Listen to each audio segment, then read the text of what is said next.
Another podcast by the Burning Donuts. Known on police record as a brony/anther artist, the Burning Donut is really Aaron Brink, his dual identity known by anyone who checks out his online galleries. And now, to protect freedom of speech and to produce some kick-ass artwork, rides the Burning Donut. Hey everybody, this is Total Week. I'm the I'm going to kill you. No. Hello everybody, this is Total Week. Oh my god. Recorded live as possible in live format. I'm going to kill you. Yeah, but as he was saying, this is the Burning Donut and Totally Louie here talking about that world famous movie with the fox and the bunny. You know the one I'm talking about, you know? The one with the gopher and the chipmunk? Yeah, Lethal Weapon 3. And that's hilarious. These are jokes, people. This is where you laugh. Yeah.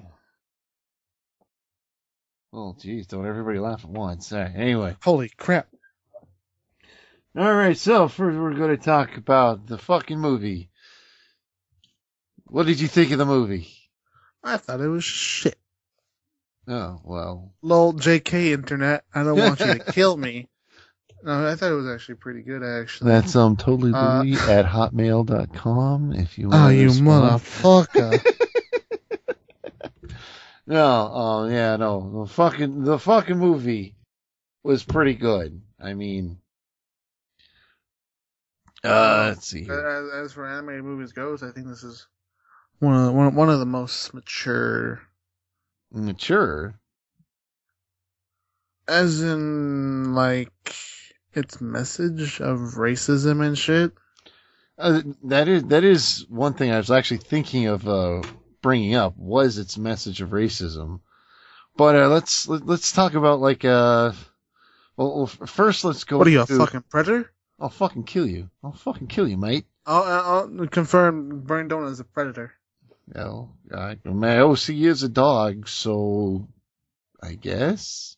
And I am a fucking fur fag, so my character, I'd be like, I'm gonna be a wolf, mer. No, fucking first let's talk about the aesthetic of the movie and stuff, like how it looks visually and how amazing all of that was and stuff. And then we'll get into the more complicated, the meat and the bones of the story and the message and all the stuff like that. Because holy shit, this movie looks fucking amazing. It's gorgeous. I think Disney did a pretty good job, especially since I don't know if they had help if Pixar had any help in creating this movie, but it does look visually pleasing. And I do like how every animal is they're like, hey, we're gonna make them the size they would be in real life. Gerbils are small, bunnies are medium size, and the rest are like, hey, I'm gonna fucking kill you if you step in my way. Well, it's not just that. It's that you can tell that they put a lot of work and effort into the way that the movie looks. It's not just the fact that every animal looks a certain way. It's not. It's also the way the way everything made for the animal. Sorry, I'm probably gonna have to edit that out, or not because I'm lazy. But like everything from the vehicles, the houses, the way that the cars are designed are all just really amazing in this movie. Like each vehicle is designed to operate as if the animal were that certain kind of animal were driving it. Like if it's for a giraffe, it's really fucking tall. If it's for a mid-sized animal, it's almost like a normal sized car. If it's for a smaller animal, it's a really smaller car. And there's a lot of scenes where they put in so much work just into the thought of the way the mechanics of everything work. Like at the beginning, they had the scene where they're in the train going to the city and things like that. You know, they have like the different size areas for the different animals, and like you could tell that Judy Hopps was in like the one for the somewhat smaller animals and stuff. And even animating like rivets and welds and stuff into the fucking vehicles in the background was like absolutely amazing. Yeah. And definitely a visually pleasing movie. I think you could see. I think the fur animation was actually top notch. Oh yeah, yeah. That's something you don't get with a lot of with a lot of lower budget series trying to do animals like if you remember Disney's Bolt, one of the things that they always said, the cat character, whatever the hell her name was, because I can't fucking remember, and we'll just call her Black. And I'm unorganized, and we are doing this with no script and no notes or anything. So, but like they always said that she was like one of the hardest animated characters that they ever did, simply because she had matted fur, which went in all kinds of different directions, and was extremely hard to animate.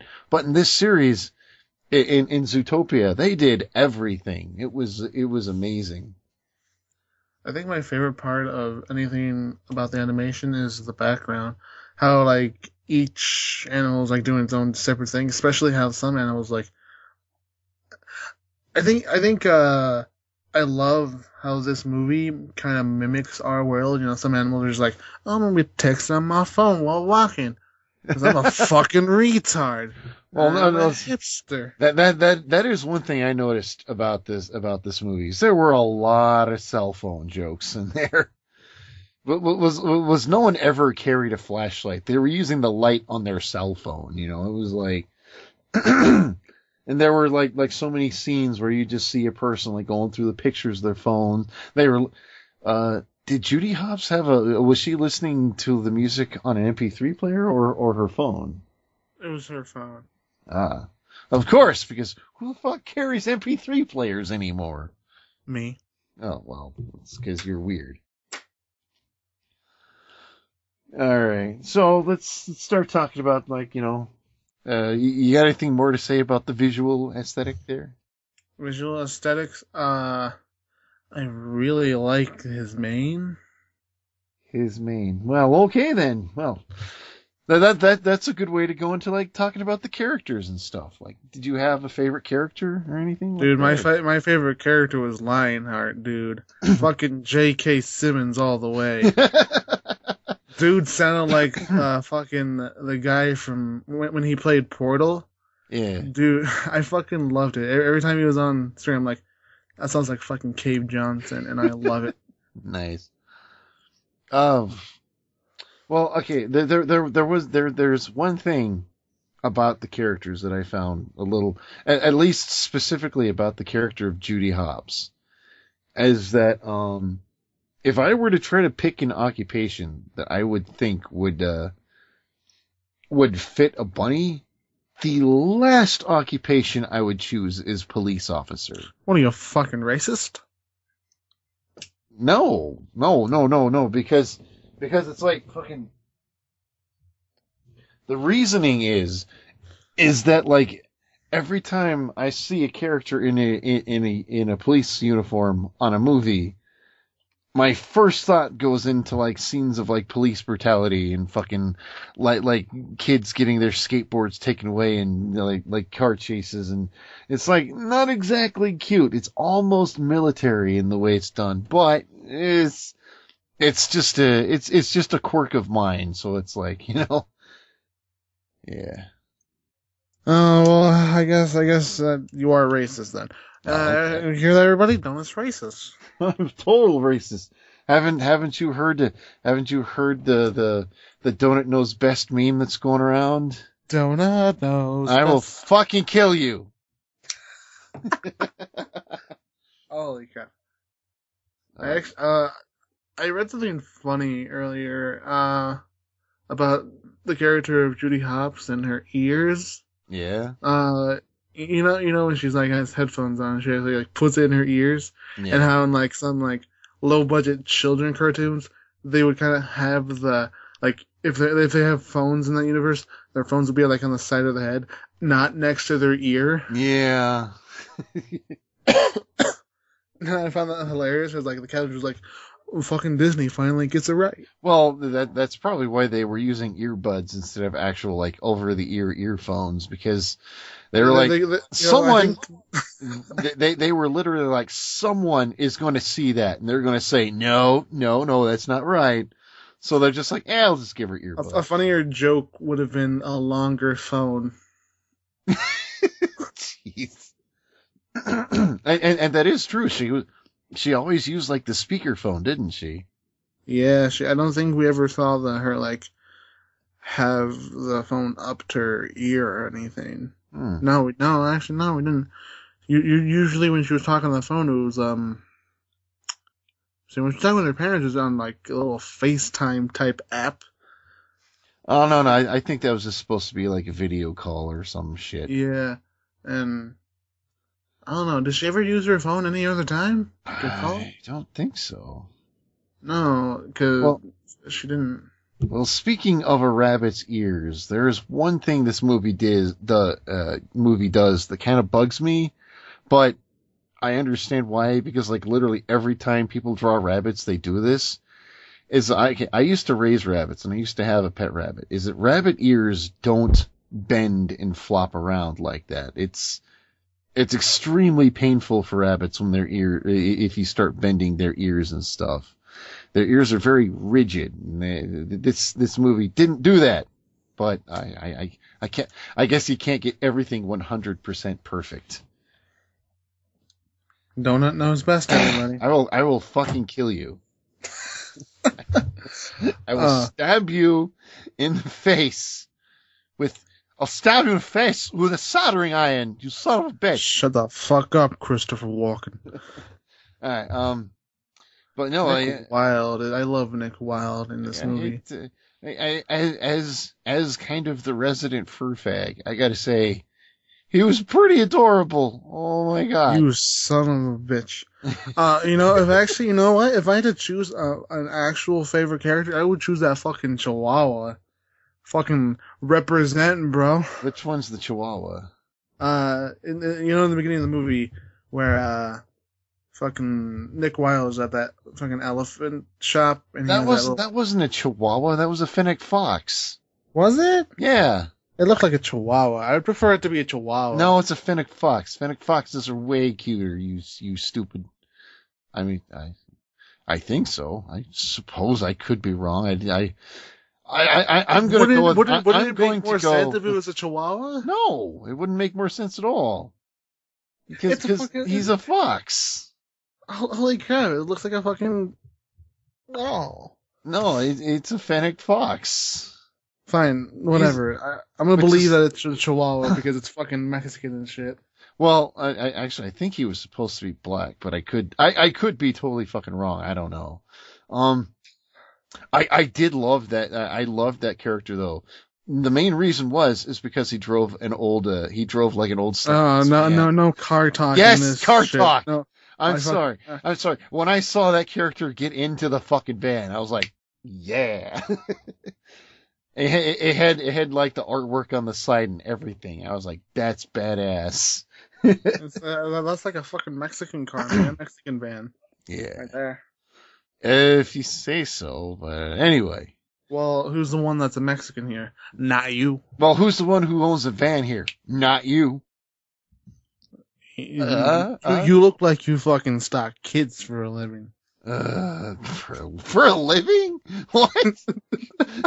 it's like, hey guys, come pay me money and I'll just drive around and stock your kids for you. But yeah, no. It is funny. Like the character of Nick Wyld though was, I mean, I hate to say it, he was like, if they wanted to find a way to make a stereotypical Fox character, that's exactly the way they would do it. And it's who did Nick Wyld's voice? Do you remember? I don't know, but I can look it up real quick. Yeah, I suppose I should probably do that too. But anyway, yeah. It reminds me a lot. Like if you've ever seen The Amazing Mr. Fox, which is like yes, yeah. It's almost like the exact same character except like CGI instead of stop motion. I can kind of see it. Well, they're both sly little foxes. Kind of have things go their way. But I can see it. Why is it I look up Zootopia and my first result is Zootopia skateboard? Because you've been searching up skateboards, probably. No, that's not it at all. All right, yeah, but let's see here. One of the things that like because I'm a furry, I've seen a whole bunch of like other furry comics and cartoons and things like that. So a lot of these characterizations, everyone else is going to be like, "Oh, a tricky fox! That's so clever!" I'm going to look at that and I'm going to be like, I've seen that before because I've seen it you don't have to be a furry to know that. Jason, a good movie can be a good movie because Fantastic Mr. Fox was a good movie. Oh yeah, it was absolutely. But it personality wise though is it's just like, I mean it's almost like they copy pasted like the same thing. Now admittedly it's kind of like a younger Fantastic Mr. Fox, but it's still there. It's something I noticed anyway.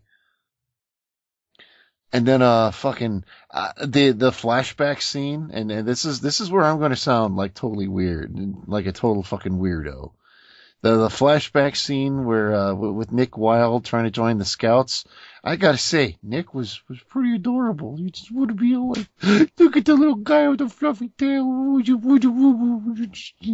Anyway, I'm just gonna not speak and just let that. I'm just gonna let you guys just absorb what he just said there. Anyways, back to what we were talking about. Yeah. You were talking about the flashback scene. I don't know what you were going with there, what the transition was. Well, no, he was cute. Hello, welcome back to Zootopia. Yeah, sorry about that, people. We experienced some technical difficulties. I blame Heather Blossom. Yeah, it's totally Heather's fault. Yeah, totally. All right. Anyway. Okay, fine. Let's start moving on to like stories and like the concepts that it tries to portray and things like story elements, concepts. What are we, analists? Yeah, I know, right? We're totally analists. All right. So anyway, you mentioned earlier that like the series was interesting because it was bringing up racism. Well, yes, I found that concept to be very interesting because if the movie was intended to be a commentary on racism, it has the whitest cast I've ever seen in it. And it's like, I mean, if that's what it was supposed to be about, it's an interesting way to bring it about because I think, are there any, like looking at the cast, like, are Chief there... Bobo? Or Bogo? Chief Bogo?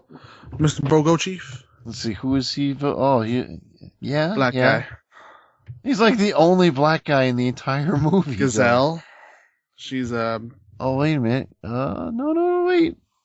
Yeah, the fucking Shakira. We're talking about races. Yeah. Black and white is not just the only race. I know. I'm just saying. It's like... I don't even... What race is Shakira? I don't... I think she's like Colombia. I pay like no attention to pop music. And I have to admit, if I were to end up going to like a big city and there's just this like giant talking billboard of like Shakira being like, "Hey, welcome to Portland," I would just turn right the fuck around and go right the fuck back home. It'd be like, "I'm out. Good night." Even though Shakira was like amazing. Well, your opinion, yeah. Anyway. Do you think that the concept of racism is what the movie was intended to try to portray? Intended? Probably not. I think its main message was about foreseeing your okay. The message it brings up in the beginning of the movie, follow your dreams. Yeah. I think it still stays kind of true throughout the entire movie, even until the end. But as for a secondary, hint at whatever, racism, within like anything, stereotyping. Like during the interview scene, predators, we'll just call them blacks for now. Well, I mean, that's the thing, though. The characters were all portrayed as very stereotypically white, like in all the flashback scenes, like they were all like a bunch of fucking rednecks and stuff. And I mean, it's like if they were supposed to represent African Americans, they were the whitest fucking African Americans I've ever seen. I mean, it's possible, but it's like Okay, let's not bring like that kind of like thing. You know what I mean? Like, sure, they're played by a white actor, and the hillbilly type is primarily a white Caucasian person, but this is the kids movie, portraying racism with just like predator type animals. I think it can get a slip here, Okay, so it still got its point across, but wasn't okay. I mean I don't know. I kind of feel like it's almost like we're just kind of putting that in because we want it to be a thing, because like if you're writing a story that involves animals, there would be like some animal racism here and there, but it's like it might have just been a thing that we're all just kind of like, oh, it's totally a human thing there. I mean, there is though that one scene where like Bunny is like following, Judy is following Nick around, and she stops and she watches him go into the store, and she's all like, oh, I am such a, and she's cut off, and it's like, she was going to say racist. No, she wasn't. She was all like, "Oh man, I was so close to catching." Well, there is actually another movie, and one thing I wanted to point out, like the concept of addressing racism in a kids movie. There is another movie out there that does a better job, I think. Have you ever seen the movie Cats Don't Dance? No, that sounds like a terrible movie. Yeah, fuck you. No, it's a great fucking movie, and Lauren Foss was one of the head animators on there, at least for one of the characters. Faust? And you can go fuck yourself, because the movie is great. The movie like takes place in like the 1930s when like African Americans were trying to like get into like movies and stuff for the first time. And they use the thing though where like all the animal characters represent the other minorities trying to get in, and like the humans like, oh, I don't want to watch movies with animal characters, and we don't know what they were really saying, there. But anyway, I feel like most another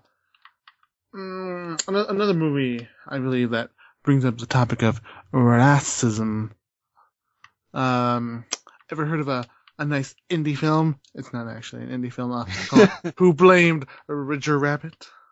I guess. I mean, I've heard of it. Yeah, no, I mean, I don't quite see how it involves racism, but I guess. Just think about it like as the Toons, we'll call them blacks for now. Are like the minorities, basically they're treated as like kind of like these outcast people, like in the bar scene, most of the tombs there are tending people. I don't know what the correct term is for that. Like I can't really get into much detail because I can't really remember. Anyway, yeah. Yes, but back to Zootopia. All right. One thing we should talk about is like the plot and things like that. Like, do you think its story was particularly great or anything like that, or? I don't know. It's a buddy cop movie. I know. I guess it kind of just hits all the points a buddy cop movie would, and I don't know. Do you believe the fox and the bunny should have like a romantic relationship? Because I'm like, I won't be like racist here, but I just don't feel not connection. Well, when you're talking about animals here, there are certain things mechanically that are not designed to operate together, shall we say? Okay. And I don't think that's a subject we should probably get into too much here.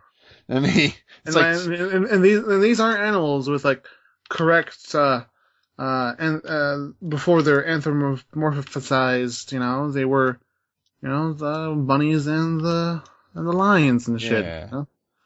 Like our lions. Shit. I think the movie did like a pretty. It felt. Like at the beginning of the movie, it felt like it was primarily just trying to be all like, hey guys, look at all this cool stuff. Look at how amazing this world looks. And it was like, you didn't really care too much about the story because, let's face it, the world looks fucking cool. And then like, I mean, how long is the movie? Like what, almost like 2 fucking hours long? Yeah, 2 hours give or take. And it's like, it's kind of sad because like the story itself felt like it started out reasonable. Like it's almost like they were like they started making the plot where it felt very natural and it didn't feel rushed or anything like that. But then it was like about like the last 15 minutes of the movie, they're all like, oh fuck, we're running out of time here. Quickly, let's just say, and by the way, if anyone is not expecting spoilers, go fuck yourself. Spoiler warning. Skip to this time frame that we're not. No, I'm not even gonna fucking do that shit. Skip to 666. Yeah, fuck you. No. Anyway, fucking the last like probably about like 10-15 minutes of the movie felt, to me anyway, incredibly fucking rushed.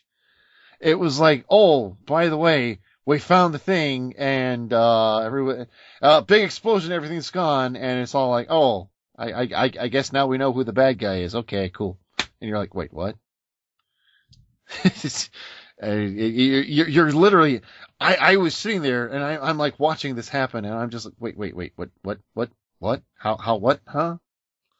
The reveal of the fucking quote unquote villain of this movie didn't really like make any sense. Yeah, I know. I was gonna get to that point. I was just like, the final scenes of the movie, there is this big controversy going on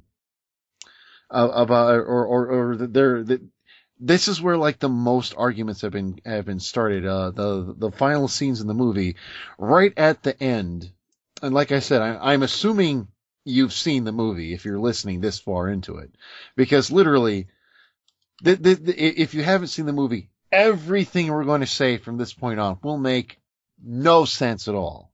All right, the night howlers is what's making the predator animals go crazy, right? Yes.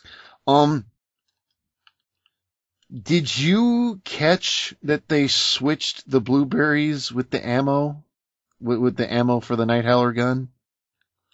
We didn't really see that actually. Yeah, no, that's what I'm saying. It's like, did you catch on to that? Because I've heard some people say that it's like super obvious that's what they did. And then I've heard other people say that like, no, I absolutely fucking missed it. I didn't know what the hell was going on. Yeah. Okay, I'm fucking like, find little visual clues and shit like that. When I first saw the movie, I'm like, hey, look at that. He has different eyes, you know, like when like the otter and the panther, jaguar chain. I don't know what the fuck the animal was. You know, I saw like, oh, their eyes turned into like their predator type eyes, you know, with, like the line down. Then when I saw like Nick Wyld turn into predator, I'm like, his eyes didn't change. You fucking faker. Well, see, in my particular case, I understand why they didn't tell you that they were switching out the why they didn't tell you that they switched out the ammo, because if they had done a cue that you saw them switch out the ammo when the lamb shot fucking Nick in the neck with the gun and he starts acting all crazy, you would have known, oh, no big deal, he's just fucking pretending, right? So that entire scene, to me, it almost seems like it's sloppy writing, because the entire scene's emotional impact depends on you not catching on to that they switched the ammo out, and it's like, I don't know. I almost felt like they wanted you to catch it, because like during you know, when they are in the behind the statue, you know, he's like, oh, I dropped the blueberries. Hey, those blueberries kind of look like the pellets. I wonder if they're gonna switch them. So the bad guys are like, hey, I'm gonna shoot you with this. And he's like, oh, I first them with blueberries, bitch. Yeah. And also the reveal of the villain, like, It's poor. Yeah. Was there any clue in the rest of the movie that you saw? Maybe I missed something that like there was something that character you would have thought, like, oh, well, I guess. Like, no. That character seemed like a very helpful character, actually. Yeah, you know, she seemed very polite and very nice.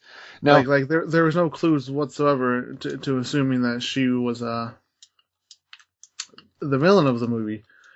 You know, she even like helped out with him. Like, oh, the villain wouldn't do that. You know, yeah. At least more of a better clue would be like, oh, here's a hint, but I'm not going to give you everything because I don't want you to find out. Yeah, I mean, yeah, that's right. She basically just like gave them video evidence of where they were going and things like that. It's like, what? I mean, how did? Oh, wait a minute. Unless, I suppose, if her idea was to get the mayor caught for it, I maybe. I mean, well, yeah, technically, because like she obviously knew that this was happening, and I guess she knew that the mayor was there doing his mayor shit. I guess. I don't know. It's a fucking stretch, but yeah, they should have had more hints or subtle shit. Like, what is this? M. Night Shyamalan Ding Dong? Be like, what a twist! Come on, give us more of a better visual or any clues, anything at all, please.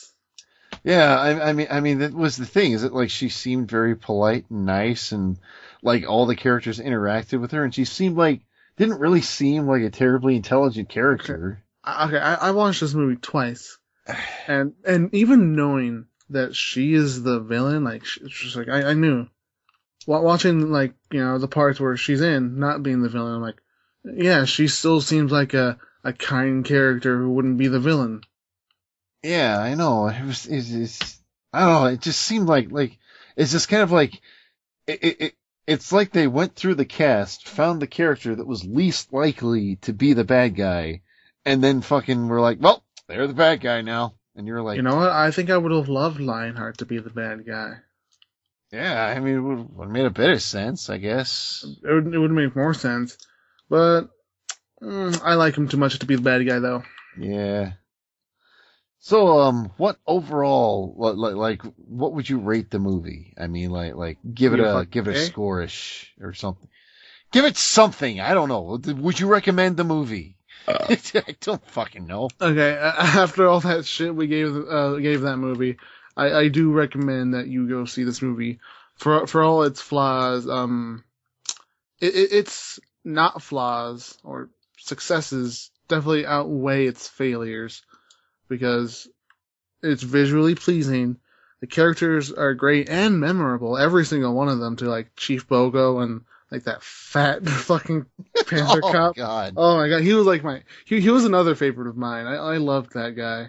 I was all for that character until he had the donut in his neck, and it was just like, probably one of the best visual gags I've ever seen in a movie. I would definitely recommend the movie. You're definitely not going to be getting anything like amazing or creative, super amazing in like storytelling or anything like that, but it's definitely a fun movie to watch, especially if you're a fucking fur fag. Shut the hell up, you fucking fur fag. and seriously though, like there's a story going around that a whole bunch of furries broke into a sex orgy at the movie theater, and I can tell you that supposedly happened at Portland, Oregon. I happen to be friends with most of the furs from Portland, Oregon, and I never heard anything about it. So that entire story is a load of bullshit. So yeah. I don't know why we're talking about it here. This is a podcast about Zootopia, not about a bunch of fur faggots. Fuck furries. Yeah. Don't fuck furries. Just, not like that. All right. Well, I hear the music, so I'll catch everybody later. Bye, everybody. I hope you all kill yourselves.